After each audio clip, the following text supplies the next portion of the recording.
বন্ধুরা, আজকে আবার নিয়ে এসেছি বোয়াল মাছের ঝোল।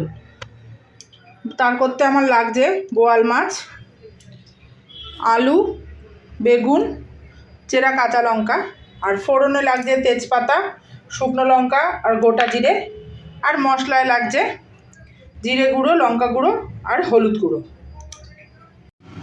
তেল গরম হয়ে গেছে, একে একে বোয়াল মাছগুলো ছেড়ে দেবো।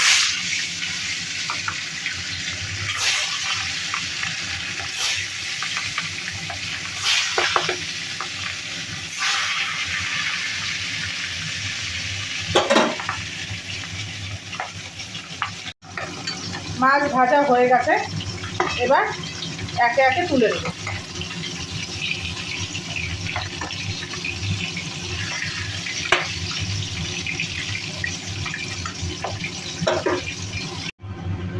মাছ ভেজে তুলে নেওয়ার তেলেই ফোড়ন দিয়ে দেবো তেজপাতা, শুকনো লঙ্কা আর জিরে,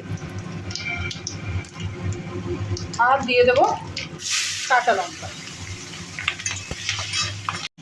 এর মধ্যেই দিয়ে দেবো কেটে রাখা বেগুন আর আলু। লবণ দিয়ে বেগুন আর আলুগুলো ভেজে নিয়েছি।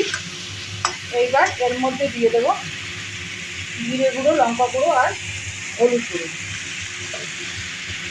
দিয়ে এইবার এগুলোকে ভালো করে অল্প জল দিয়ে কষিয়ে নেব। মশলাটা ভালো করে কষানো হয়ে গেছে, এবার দিয়ে দেবো এর মধ্যে গরম জল।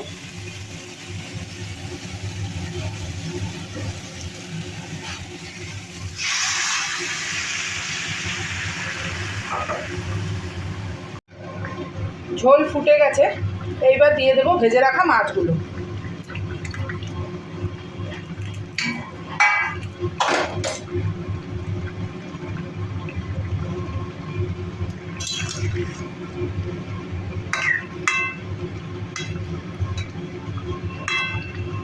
এবার একটু ঢেকে দেবো আলু মাছ সব সেদ্ধ হওয়ার জন্য।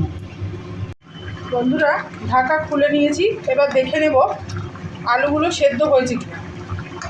হ্যাঁ, খুব ভালোভাবে আলু সেদ্ধ হয়ে গেছে, আর বেগুন মাছ সবই সেদ্ধ হয়ে গেছে। এইবার মাছের ঝোল নামিয়ে দেবো। এইভাবে আপনারাও বোয়াল মাছের ঝোল বেগুন আলু দিয়ে রান্না করে খাবেন। আর আমার এই রান্না যদি আপনাদের ভালো লেগে থাকে তাহলে লাইক, একটা কমেন্ট অবশ্যই করে আমার পাশে থাকবেন। আজকের মতো এতটুকুই।